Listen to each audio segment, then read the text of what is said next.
So you knew you liked bluegrass.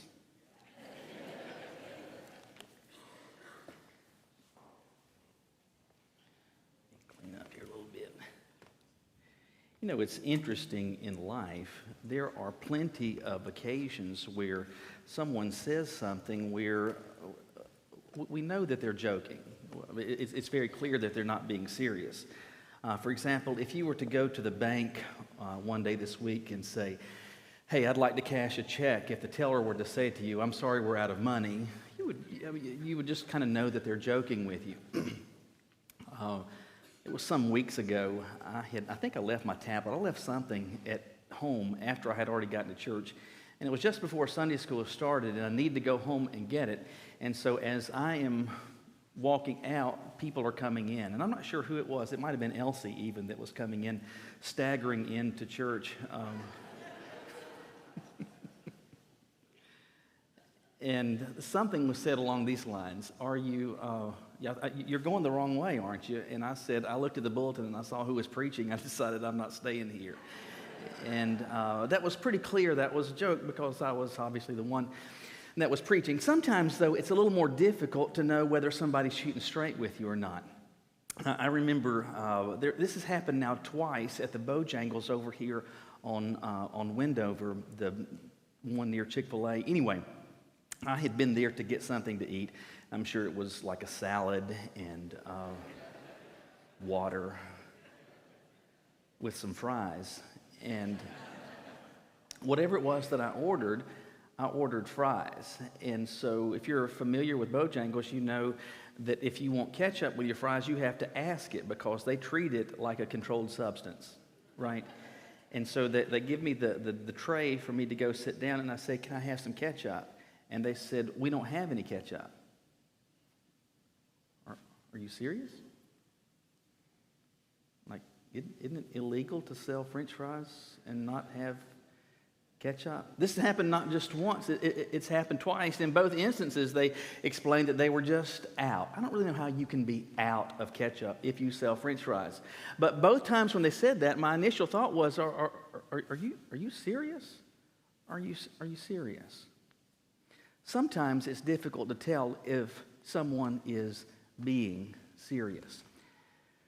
We have been and we remain in this series of messages where we are thinking not just about prayer in general, but thinking about and paying attention both in the Old and the New Testament to some specific examples of individuals who are, for lack of a better word, they're very serious when it is that they were praying. They were being honest to God and bearing their hearts to the Lord.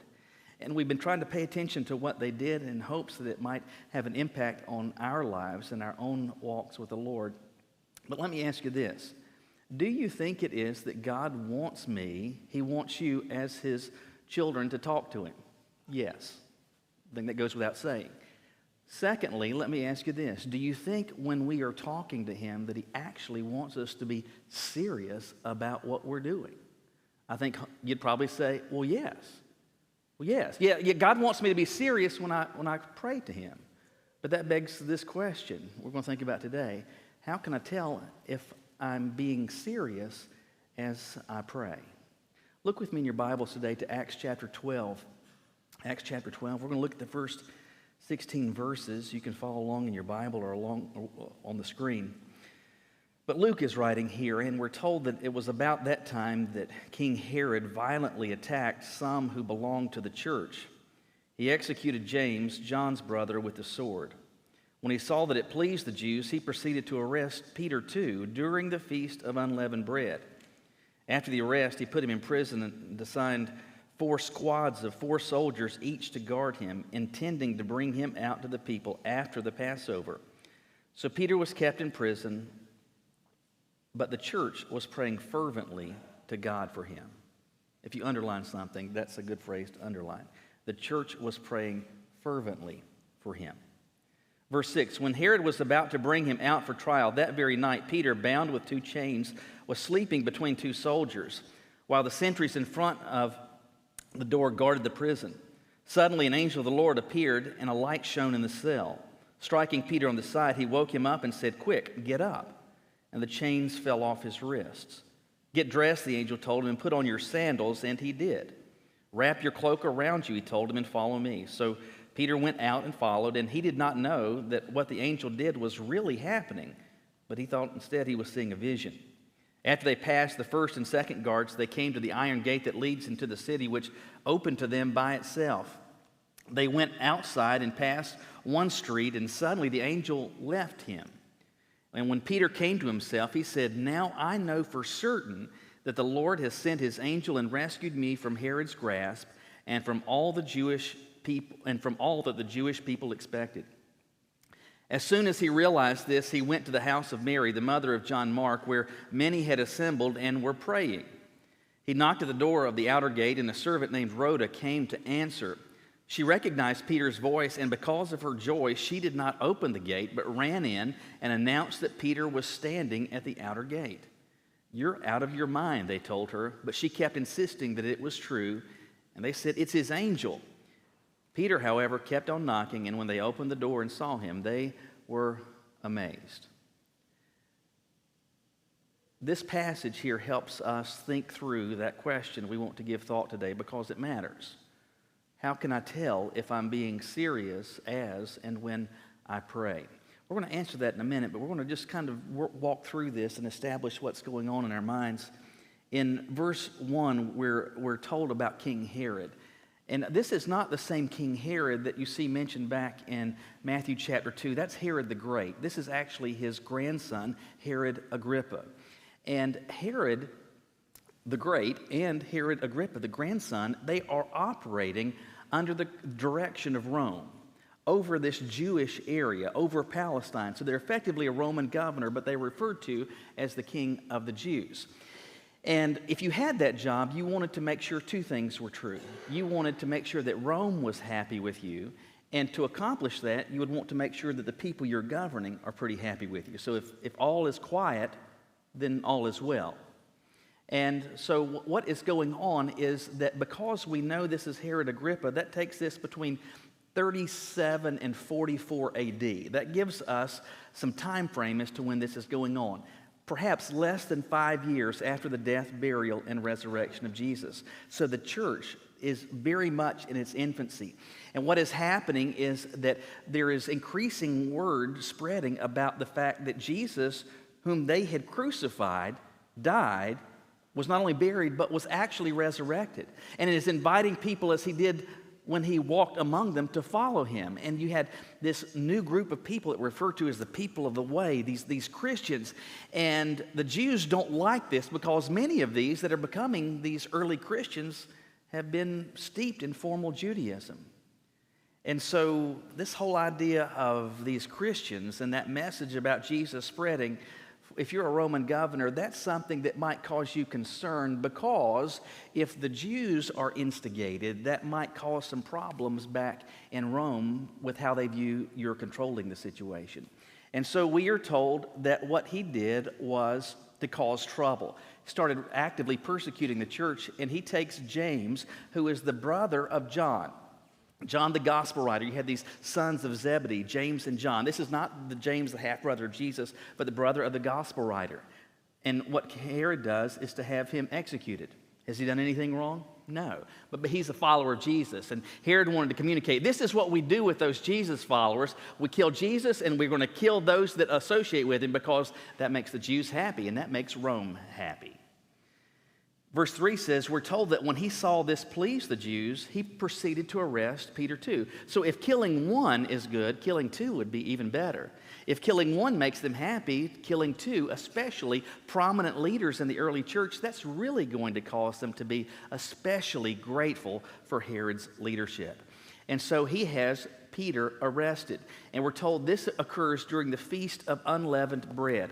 There were two particularly big days in the Jewish calendar each year. One was the Day of Atonement, and the other was the celebration of Passover. On the heels of Passover followed 7 days that are described here as the Feast of Unleavened Bread. And it seems that Luke is referring to this whole, not just the celebration on the day of Passover itself, but that 7-day period following, all of that he's referencing as Passover. And this would have been a time where Jerusalem's population with Jews would have been swelled. I mean, the volume of population of Jews in Jerusalem would have been massive, all the way up.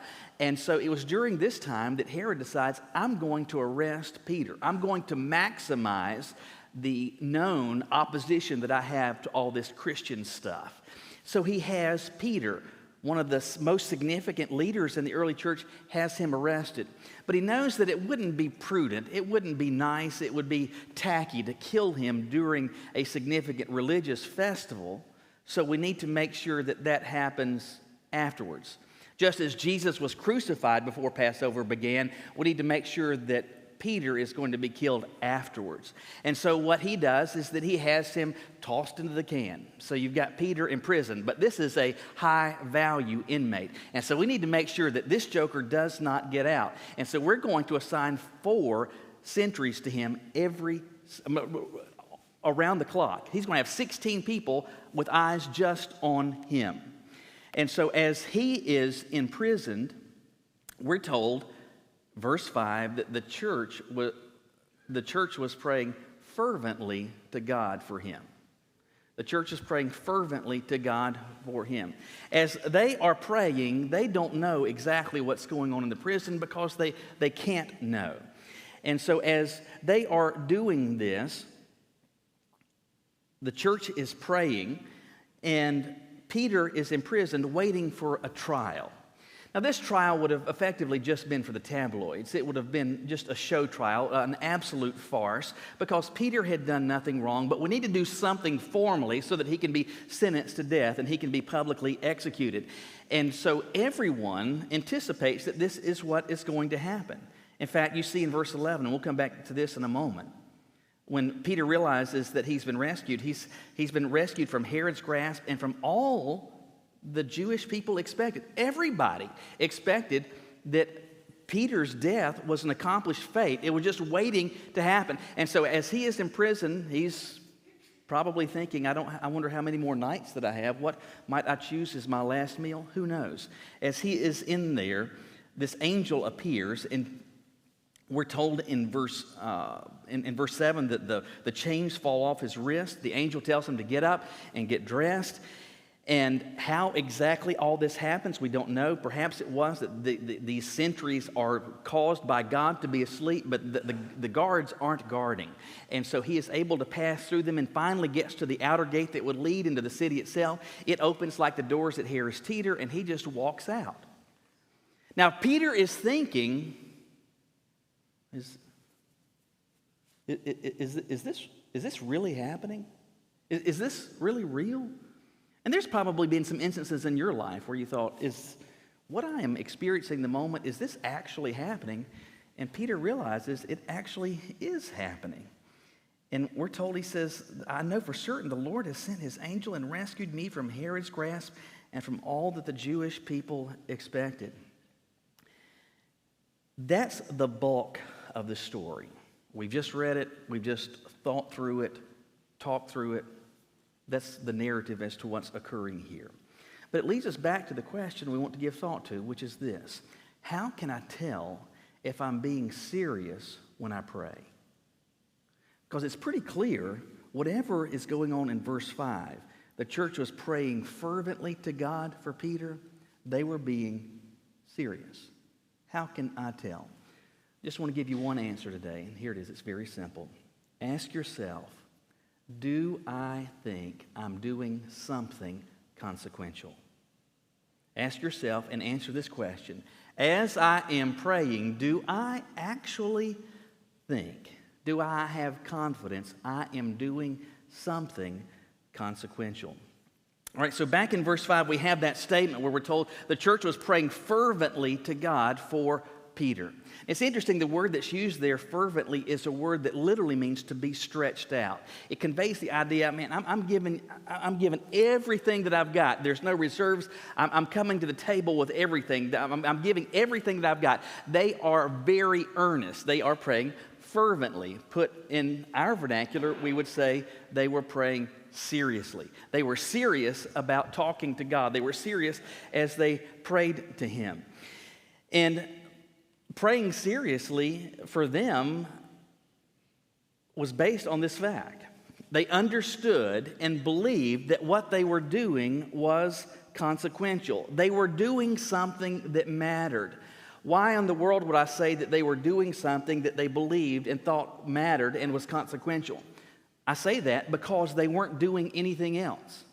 They are not outside protesting in the streets, outside the jail. They're not protesting at Herod's palace and saying he's an innocent man and this is a travesty of justice. They're not doing that at all. They're not consulting with attorneys so that an amicus brief might be able to be filed with the king, a friend of the courts, that somehow his position could be argued and Peter might be released. They are not seeking to gather a petition and get thousands of signatures that they might be able to present to the king so that people would say, okay, maybe we should press the pause button on this. They're not doing any of those things, but that doesn't mean they're doing nothing. The thing that they are doing is that they are praying fervently. Why? Because they believed they were doing something consequential. They believed that they were doing something that matters. What does it mean for something to be done consequentially? What does it mean for something to have consequence? Let me answer it this way. Like me, you probably find yourself looking back on 2020 and scratching your head and thinking, that's hard to believe that actually happened. Everything related to the pandemic and how everything kind of came to a standstill, not just in the United States, but throughout the world. And so many things that we would have never dreamt would have happened actually happened. And certainly none of us in living today have been through a pandemic quite like that. And by virtue of that, it's also true there was so much that was unknown. I mean, this is our first rodeo with this, and I believe because of that, there were a fair number of things that were done, mandates that were given, or restrictions, or directions that were given given with good intention, but based on limited information. So we think this might be good, we think this might be helpful, so we're going to do this and with the hope, because I don't think, honestly, those that were in elected positions had the aim, hey, I want to kill all of our people, right? So the goal was, let's try to keep people safe, and whether some of these things helped or were helping was kind of unknown at the time. Looking back, I think there were a fair number of things that were done that were, well, candidly useless. Let me give an example. I don't know if every Walmart was like this, but I know the Walmart over on Wendover did this. And they, during the early stages of the pandemic, I guess until these things wore off, they put arrow stickers on the aisles. Do you remember that? To try to make the shopping aisles one way.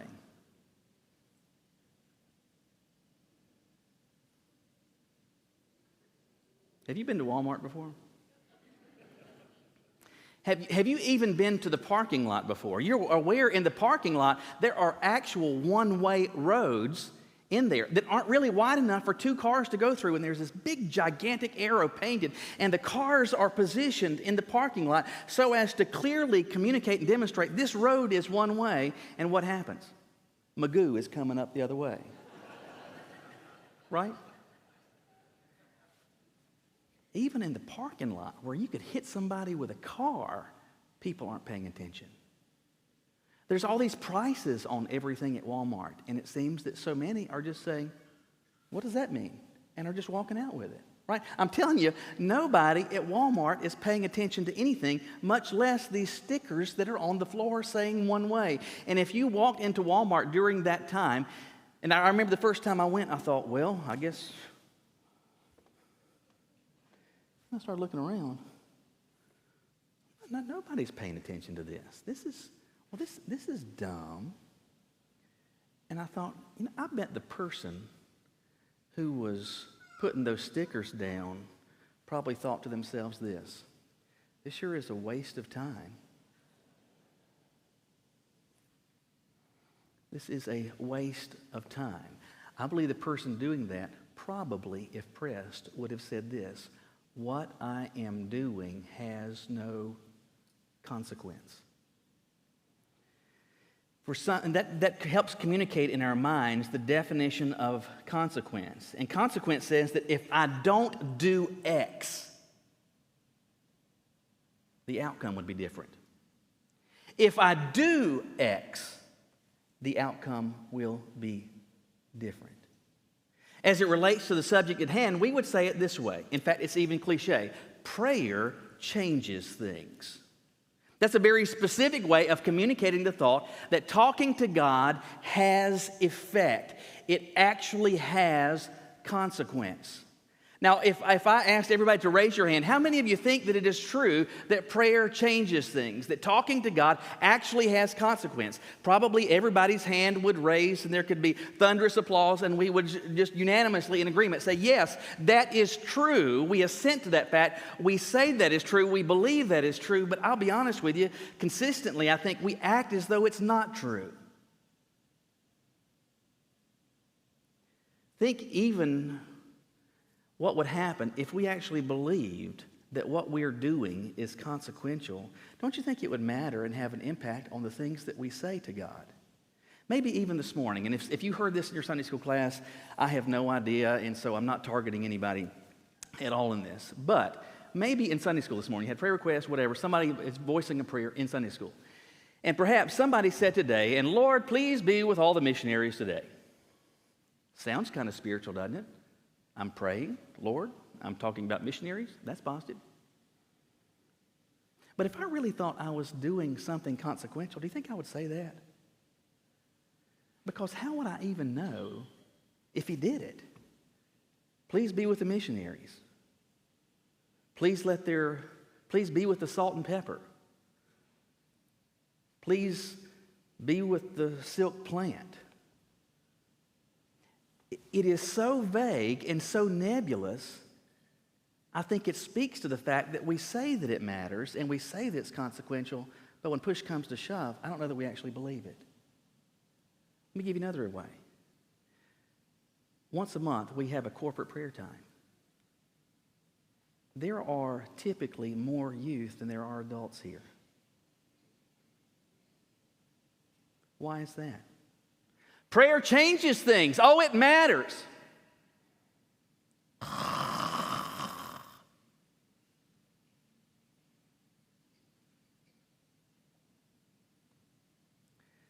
If we're honest, we would say we know factually that it matters, but we don't act like it matters.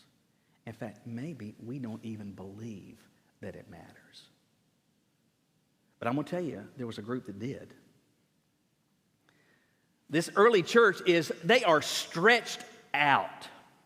That doesn't mean speaking necessarily of their posture, but it's speaking that they are doing this with everything that they've got. They are serious and so earnest in this. And I believe that they had no idea of exactly what was going to happen.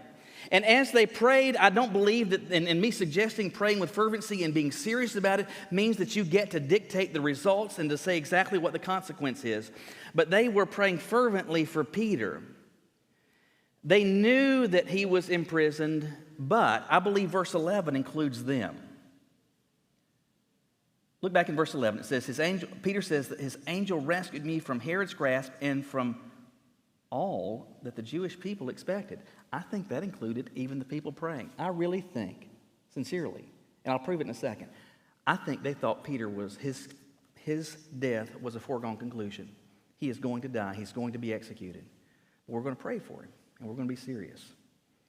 What were they praying? I don't know. My guess is they were probably praying things like this. Lord, will you please help Peter to not be overcome with fear? Can't imagine what it's like to be where he is, facing what he's going through on the heels of what happened to James. God, will you give him courage? If he's given an opportunity to share some last words, that maybe somehow, some way, you might use what Peter says to have lasting impact on those that come to witness his execution. God, will you somehow give him peace that he hasn't done anything wrong, and even though the government is ticked with him, will you give him some sense of confidence that you're pleased with him? Would you help him know, even though it looks like so many people are against him, can you somehow burden his heart with the fact that we care for him and that we are praying for him and that we're talking to the God of the universe about him? I think that's what they were probably praying, because I really think they were like the rest of the Jews. They thought as soon as this festival's over, Peter is a goner. Why do I say that? Peter probably thought he was a goner. In fact, when he is standing outside the prison,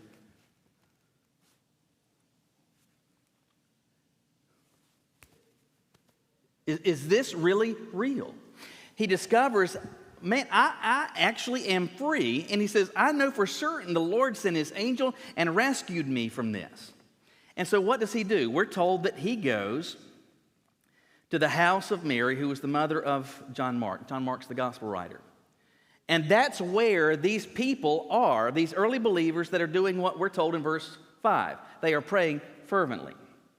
So Peter gets there, and so like there's not just a door. The houses would have had, and this one would have some sort of outer gate, like there'd been a sitting area, patio area. It had a gate that would have been shut at night, and so Peter is knocking on the gate.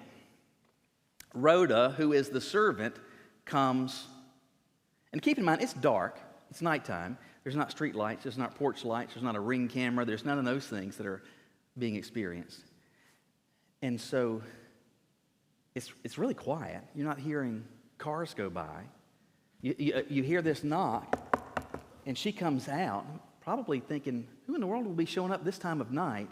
And she hears Peter talking, and she's thinking, holy cow, that's Peter's voice. Immediately, she knows who it is, but what does she do? Because of her joy, she leaves Peter at the door. So he's still out there, and she goes back in. Everybody's praying, Lord, for Peter's peace, for his courage, for his testimony, for all. They are praying fervently.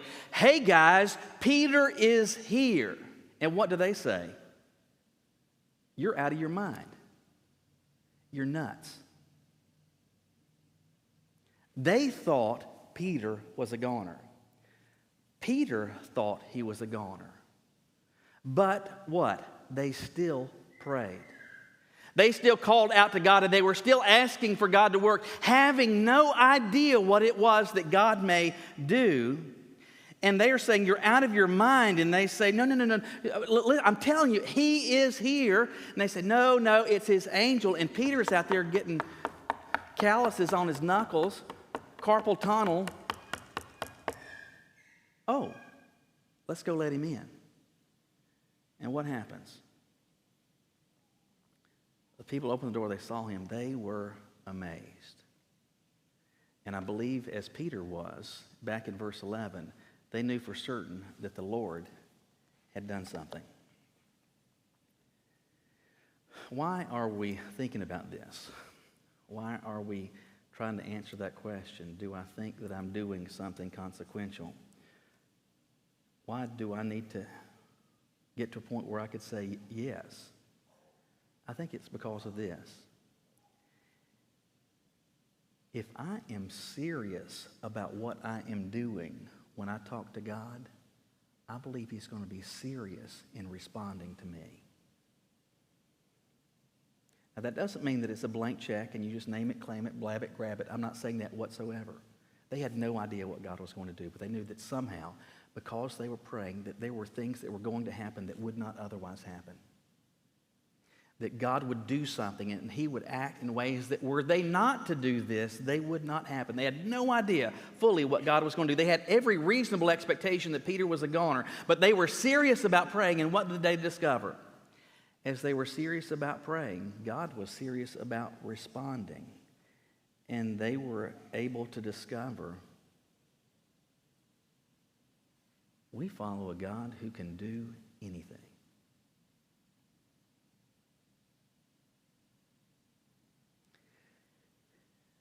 At the outset of the message, I said this. Sometimes it's difficult to tell if someone's serious or not.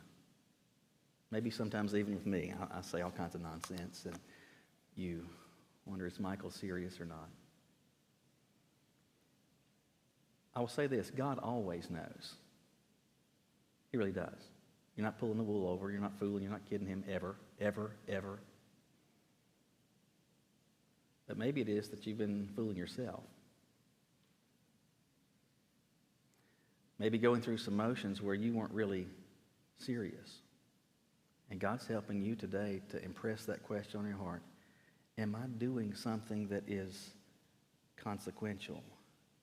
as I pray, when I pray.